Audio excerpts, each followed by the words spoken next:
প্রিয় ছাত্রছাত্রীবৃন্দ, সবাইকে শুভেচ্ছা জানাচ্ছি আজকের অ্যাকাউন্টিং ক্লাসে। আশা করি তোমরা সবাই ভালো আছো এবং সুস্থ আছো। আমি পরিতোষ কুমার লাহিড়ী, সিনিয়র প্রভাষক, হিসাব বিজ্ঞান বিভাগ, মাইলস্টোন কলেজ, উত্তরা, ঢাকা। সুপ্রিয় ছাত্রছাত্রীবৃন্দ, সবাইকে শুভেচ্ছা জানাচ্ছি আমাদের আজকের অ্যাকাউন্টিং ক্লাসে। সবাই welcome to the our accounting class. আশা করি তোমরা সবাই ভালো আছো, সুস্থ আছো। সবার জন্য যে কথাটা খুবই বলা জরুরি, বর্তমান বৈশ্বিক মহামারীর সময়, এই যে করোনা ভাইরাসের সময়ে আমরা কেউই চাইবো না কেউই করোনা ভাইরাস আক্রান্ত হই, বা তুমি বা আমি। তারপরেও আমাদের দেশে প্রতিনিয়ত করোনা ভাইরাসের আক্রান্তের রোগী বেড়ে যাচ্ছে।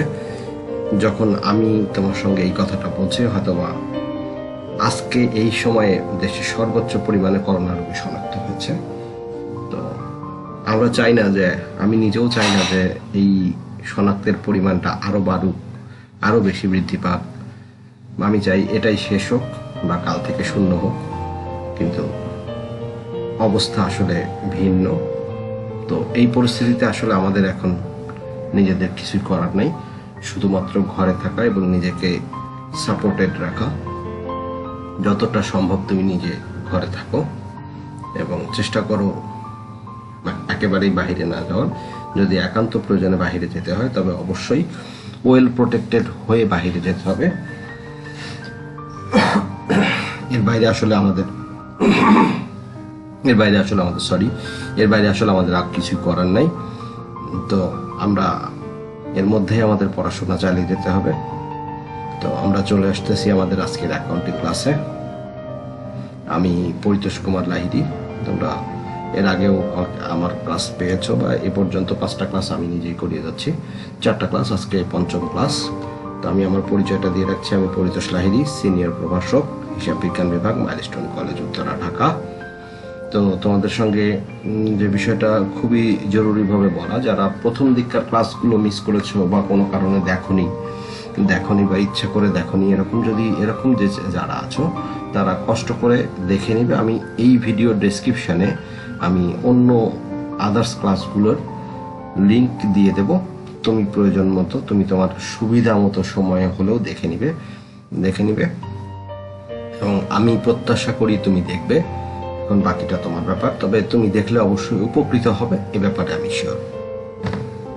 তো আমরা আজকে চলে আসতেছি অধ্যায় 10, আর্থিক বিবরণী, ফিনান্সিয়াল স্টেটমেন্ট, আমরা যেটা এর আগে করছিলাম। তো আজকে আমরা করব, গতদিন আমরা আর্থিক বিবরণী প্রাথমিক আলোচনা করেছিলাম, কিন্তু মালিকানা সত্ত্ব বিবরণী নিয়ে আমরা একটু আলোচনা করিনি। আমরা আর্থিক বিবরণী নিয়ে শুধুমাত্র প্রাথমিক কিছু কথা বলেছিলাম, কিন্তু মালিকানা সত্ত্ব বিবরণী নিয়ে আমি কোনোই কথা বলিনি। তো আজকে আমরা আর্থিক বিবরণীর পূর্ণ রূপটা পুরোটা দেখব, পাশাপাশি মালিকানা সত্ত্ব বিবরণীটাও আজকে একটু দেখব এবং সেই সঙ্গে কিছু ছোটখাটো আলোচনা করব। এবং আগামী ক্লাসে আমি তোমাদের সঙ্গে আলোচনা করব কোন কোন নীতি বা পদ্ধতির ওপরে বা রীতির ওপরে, রীতি অথবা নীতি কোনটার উপরে নির্ভর করে আসলে হিসাব বিজ্ঞানের এই ধাপটা করা হয়, কোন কোন রীতির দিকে আমাদেরকে নজর দিয়ে এই ধাপটা করতে হয়, সেগুলো নিয়ে আমরা পরবর্তীতে দেখব, পরের ক্লাসটাতে দেখব, মানে 6 নম্বর ক্লাসে দেখব। তো চলে আসো, আমরা সেই আগের মতো সালাম অ্যান্ড সন্সের আর্থিক অবস্থা বিবরণী করছি। তো জেনারেলি আগের মতোই একই রকম ঘর, বিবরণ, টাকা, 3টা টাকার ঘর থাকবে। বিবরণ 3টা টাকা, তোমাদের মনে আছে প্রথম ঘরটার নাম ক্যালকুলেশন কলাম, প্রথম কলাম টাকার প্রথম কলামটার নাম ক্যালকুলেশন কলাম, পরের কলামটার নাম সাব রেজাল্ট, তারপরের কলামটার নাম হচ্ছে রেজাল্ট কলাম। আশা করি তোমাদের এটা মনে আছে। তো আমরা এখন একটু শর্টকাটে শেষ করার চেষ্টা করছি আজকের ক্লাসটা, একটু দ্রুত শেষ করার চেষ্টা করবো আমি আজকের ক্লাসটা, যেন আমি তোমাদের সঙ্গে মত বিনিময় করার বেশি সময় পাই, সেই কারণে আমি একটু তাড়াতাড়ি শেষ করার চেষ্টা করছি। তো প্রথমে হচ্ছে সম্পদ সমূহ, মানে মোট সম্পদগুলো নিয়ে আমরা আলোচনা শুরু করব। ফার্স্টে আসবে স্থায়ী সম্পদ দিয়ে আমরা গতদিন কথা বলেছিলাম। সুনাম, ট্রেডমার্ক, আসবাবপত্র, কলকবজা, মোটর লরি, দালান কোঠা, ভূমি, অফিস সরঞ্জাম, ইজারা সম্পদ আমরা বলি যেটাকে। এরকম এই সম্পদগুলোকে আমরা বলি স্থায়ী সম্পদ, কারণ কি এরা 5 বছরের বেশি সময় আমাদের প্রতিষ্ঠানে থাকে। এবং এ কথা ভুললে চলবে না যে এই সম্পদগুলোর কিন্তু অবচয় হয়, প্রতি বছরে এই সম্পদগুলোর অবচয় হয়। তো এই সম্পদগুলো থেকে অবচয়টা আমাদেরকে বাদ দিতে হবে। অর্থাৎ যে এই সম্পদগুলো থাকলে অবচয়গুলো পরপর লিখে, অবচয় যদি সুনামের থেকে অবলোপন থাকে বাদ দিতে হবে, আসবাবপত্রের অবচয় থাকলে বাদ দিতে হবে, ইজারা সম্পদের অবলোপন থাকলে বাদ দিতে হবে। অর্থাৎ অবচয়গুলো যদি সমন্বয়ে থাকে সেক্ষেত্রে আমাদেরকে এখান থেকে বাদ দিতে হবে। এরপর আসলে দীর্ঘমেয়াদী বিনিয়োগ। এটা নিয়ে আমরা এর আগেই বলেছিলাম যে বিনিয়োগ বা যে কোনো পার্সেন্টেজ যুক্ত যে কোনো ডেবিট ঋণ, অর্থাৎ শতকরা সাইন দেওয়া যে কোনো ডেবিট ঋণ, এটা বিনিয়োগ হয়ে আমাদের থার্ড কলামে বসে। সাধারণত থার্ড কলামেই দিই আমরা, 2টা 3টা থাকলে সেকেন্ড কলামে লিখে যোগ করে থার্ড কলামে নেই।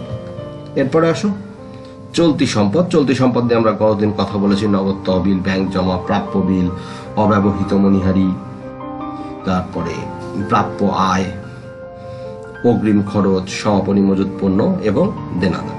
এবং এখানে একটা কথা উল্লেখ করার খুব দরকার যে দেনাদারের কিন্তু অনেকগুলো নাম আছে। এটা আমরা রেওয়ামিল চ্যাপ্টারে যখন আমরা করেছি তখন আমরা দেখেছি দেনাদারের অনেকগুলো নাম আছে। অনেকগুলো নাম দিয়ে আমরা দেনাদারকে ডেকে থাকি। যেমন প্রাপ্য হিসাব বলি, পুস্তক ঋণ বলি, যেটা মানে সাধারণত চোখে পড়ে না, কিন্তু এগুলো দিয়েও আমরা একে ডেকে থাকি। এটার অনেকগুলো নাম। এরপরে আমরা অলিক সম্পদগুলো দিই। প্রাথমিক খরচ, বিলম্বিত বিজ্ঞাপন বা ব্যবহার অযোগ্য মোটর লরি, এগুলোকে আমরা একসঙ্গে করে বলি হচ্ছে অলিক সম্পদ। এরপরে আমরা টোটাল সম্পদটাকে যোগ করে দিয়ে এর নিচে আমরা দায়ের কাজ শুরু করব। যেহেতু আমার এই স্লাইডে জায়গা করাটা কষ্ট হয়ে যাচ্ছে, মানে এই স্লাইডে জায়গা করা যাচ্ছে না, কারণ আমি চেষ্টা করেছিলাম 1 পেজে করার, কিন্তু আসলে 1 পেজে করা যাচ্ছে না। তবে তোমাকে আগে থেকেই বলে রাখছি যে ঠিক এর নিচ থেকেই দায়ের কাজটা শুরু হয়। ঠিক মোট সম্পদ লিখে যোগফলটা নামিয়ে দেওয়ার সঙ্গে সঙ্গে এরপর থেকেই দায় বা মালিকানা সত্ত্বের কাজটা শুরু। আমরা এর পরের স্লাইডে গিয়ে দেখবো, পরের ধাপে গিয়ে আমরা দেখবো। আশা করি তুমি আছো। এখন দেখো আবার বিবরণ 3টা টাকা, জাস্ট ওটারই নিচে থেকে আমরা নিয়ে আসছি সেম মালিকানা সত্ত্ব ও দায় সমূহ। পরের ছকটার নাম হচ্ছে মালিকানা সত্ত্ব ও দায় সমূহ। তো প্রথমে আসো আমরা মালিকানা সত্ত্ব বা মূলধনের সমাপনী জের লিখে আমরা টাকাটা বসিয়ে রেখেছি, বাট এটা এখনই আলোচনা করছি না, এটা আলোচনা করব এর পরের স্লাইডে যেয়ে আমরা এটা আলোচনা করবো মালিকানা সত্ত্ব বা মূলধন নিয়ে। প্রথমে আসবে দীর্ঘমেয়াদী দায়। সেটা কি ঋণ, বন্ধকি ঋণ, ব্যাংক ঋণ, দীর্ঘমেয়াদী ঋণ অথবা পার্সেন্টেজ যুক্ত যে কোনো ঋণ, সেই ঋণগুলো সবার আগে বসবে। অর্থাৎ দীর্ঘমেয়াদী দায়টা সবার আগে দিতে হবে দীর্ঘমেয়াদী দায়। এরপর চলতি দায়, পাওনাদার, প্রদেয় বিল, বকেয়া খরচ, অগ্রিম, ব্যাংক জমাতৃপ্ত অগ্রিম আয় ইত্যাদি, এগুলো সবগুলো দিয়ে সব শেষে আমরা এটা দেখতে যোগ করে দিলে পেয়ে যাব মোট দায়। এবং তোমাকে একটা কথা বলার আছে, সেটা হচ্ছে মোট সম্পদ এবং মোট দায় মিলে যাবে। অর্থাৎ মোট সম্পদের যোগফল যেটা হবে, মোট দায়ের যোগফলও ঠিক সেটাই হবে। মোট সম্পদের যোগফলে আমরা যা পাবো, মোট দায়ের যোগফলে আমরা সেটাই পাবো। তো এবার আমরা দেখবো মালিকানা সত্ত্বের পরিবর্তন বিবরণী, এটা কিভাবে করতে হয়। তো প্রথমে বিবরণ 2টা টাকা। এর আগের অঙ্কগুলোতে কিন্তু আমরা 3টা করে টাকা দিয়ে অঙ্ক করেছি। এই অঙ্ক এখানে কিন্তু আমরা করব 2টা টাকা দিয়ে। আশা করি বুঝতে পারছো, 2টা টাকা দিয়ে আমরা এখানে অঙ্কটা করব। প্রথমে আসবে মূলধন, যেটা প্রারম্ভিক জের সেকেন্ড কলামে টাকাটা বসবে। অর্থাৎ এখানে টাকার সেকেন্ড কলামে, দ্বিতীয় কলামে টাকা বসবে। মূলধনের প্রারম্ভিক জেরটা, আবার খেয়াল করো, প্রারম্ভিক জের অর্থাৎ রেওয়া মিলে যে মূলধনটা থাকবে সেই মূলধনের প্রারম্ভিক জেরটা এখানে বসবে। এরপরে আসবে যোগের আইটেম, সেটা কি অতিরিক্ত মূলধন, মূলধনের সুদ, তারপরে নিট মুনাফা বা ক্ষতি। এখানে একটা কথা উল্লেখ করা খুবই জরুরি যে মূলধনের সঙ্গে যোগ হয় মূলধন নাম দিয়ে যারা থাকে তারা সবাই। মূলধনের সুদ, অতিরিক্ত মূলধনের সুদ, অর্থাৎ মূলধন নাম নিয়ে যদি কেউ আসে তাহলে সে মালিকানা সত্ত্ব বিবরণীতে যোগ হবে। এর সঙ্গে নিট মুনাফা হলে যোগ হবে, আর যদি নিট ক্ষতি হয় তাহলে বিয়োগ হবে। করে আমরা টাকাটা বাইরের কলামে নিয়ে যাব, আমরা সেকেন্ড কলামে নিয়ে যাব টাকাটাকে আমরা সেকেন্ড কলামে নিয়ে যাব। এরপর বিয়োগ হবে উত্তোলন। যেমন কিছুক্ষণ আগে বললাম মূলধন হলে সবাই যোগ হবে, ঠিক সেম উত্তোলন হলে সবাই বিয়োগ হবে। কেমন উত্তোলন? যেমন উত্তোলন আছে, পণ্য উত্তোলন আছে, উত্তোলনের সুদ আছে। এবং এখন বলবো স্যার আয়কর ও জীবন বীমা তো উত্তোলন না। আয়কর এবং জীবন বীমা এরাও এক প্রকারের উত্তোলন। যদি এদের সবাইকে একসঙ্গে করে আমরা বিয়োগ করে দেবো, সবাইকে একসঙ্গে যোগ করে বাইরে নিয়ে বিয়োগ করবো। যাই হোক, আমরা শুধু এই কথাটা মনে রাখো, যেহেতু এটা মুখস্থ রাখা একটু কষ্ট হয়ে যায়, সেই জন্য মনে রাখবা যে উত্তোলন নাম দিয়ে যারা আসবে তারা সবাই বিয়োগ, শুধু আয়কর জীবন বীমা বেশি। আর মূলধন নাম দিয়ে যারা থাকবে তারা সবাই যোগ, সঙ্গে নিট মুনাফা বা নিট ক্ষতি। এবার সবগুলো যোগ বিয়োগ করার পরে লাস্ট একদম শেষে যে সাধারণ সঞ্চিতি, কিছু কিছু অঙ্কে দেখা যায়, কিছু কিছু অঙ্কে দেখা যায় না। তো যেসব অঙ্কে তুমি সাধারণ সঞ্চিতি পাবে সেসব অঙ্কে সাধারণ সঞ্চিতির লাস্ট একদম শেষ আইটেম দিয়ে শেষ করে দিবে। আর যদি তুমি সাধারণ সঞ্চিতি না থাকে তাহলে আমাদের এই বিয়োগ এ পর্যন্তই অঙ্ক শেষ। কথাটা নিশ্চয়ই বুঝতে পেরেছো। অর্থাৎ এখানে একটা এমন নয় যে যোগ হতেই হবে অথবা বিয়োগ হতেই হবে অথবা সাধারণ সঞ্চিতি থাকতেই হবে, না, এরকম কোনো কথা নাই। এখানে যতগুলো আইটেম দেওয়া আছে এগুলো হচ্ছে সর্বোচ্চ বেশি, মানে সবচেয়ে বেশি ব্যবহৃত হয় এই টাইপের আইটেমগুলো দেওয়া আছে। এগুলো নাও থাকতে পারে, এগুলো না দিয়েও আমাদের অঙ্কটা হতে পারে, এগুলো না দিয়েও আমরা এই অঙ্কটা করতে পারি বা অঙ্কটা থাকতে পারে পরীক্ষায়। এগুলো ছাড়াও তুমি যে ভাবছো যে এগুলো ছাড়া হবে না স্যার, না, তা না, এগুলো ছাড়া হতে পারে। সাধারণ সঞ্চিতি নাও থাকতে পারে, বিয়োগের কোনো আইটেম নাও থাকতে পারে, অথবা যোগের কোনো আইটেম নাও থাকতে পারে। যেটা থাকবে আমরা সেটা যোগ বিয়োগ করব। অর্থাৎ এটা একটা ফরম্যাট, আশা করি বুঝতে পারছো। তো আসো, এই আর্থিক অবস্থা বিবরণী কি করে সাজানো যায় বা সাজানোর একটা পদ্ধতি আছে, দুইটা পদ্ধতি আছে। তো একটাকে আমরা বলি স্থায়িত্বের অগ্রাধিকার পদ্ধতি, আর একটাকে আমরা বলি তারল্য অগ্রাধিকার পদ্ধতি। মানে কোনো কোনো ক্ষেত্রে আমরা স্থায়ী সম্পদকে অগ্রাধিকার দিয়ে অঙ্ক করি, আর কোনো কোনো ক্ষেত্রে আমরা তরল সম্পদকে অগ্রাধিকার দিয়ে অঙ্কটা শেষ করি বা বিবরণীটা আমরা তৈরি করি। তবে এখানে একটা কথা উল্লেখ করার মতো, আমি কিছুক্ষণ আগে তোমাদেরকে যেটা দেখিয়েছি এটা ছিল স্থায়িত্ব অগ্রাধিকার পদ্ধতি। আমি কিছুক্ষণ আগে তোমাদেরকে যেটা দেখালাম সেটা হচ্ছে স্থায়িত্ব অগ্রাধিকার পদ্ধতি। এবার আসো, স্থায়িত্ব অগ্রাধিকার পদ্ধতিতে সম্পদগুলোকে আমরা কিভাবে সাজাই? প্রথমে স্থায়ী সম্পদ, তারপরে দীর্ঘমেয়াদী বিনিয়োগ, চলতি সম্পদ এবং অলিক সম্পদ, এগুলো দিয়ে আমরা পরপর স্থায়ী সম্পদগুলো সাজাই। ঠিক সেম যে দায়গুলোকে আমরা কি করে সাজাই? প্রথমে মালিকানা সত্ত্ব, তারপরে দীর্ঘমেয়াদী দায় এবং সবশেষে চলতি দায়। তারল্য অগ্রাধিকার পদ্ধতিতে আমরা কি করি?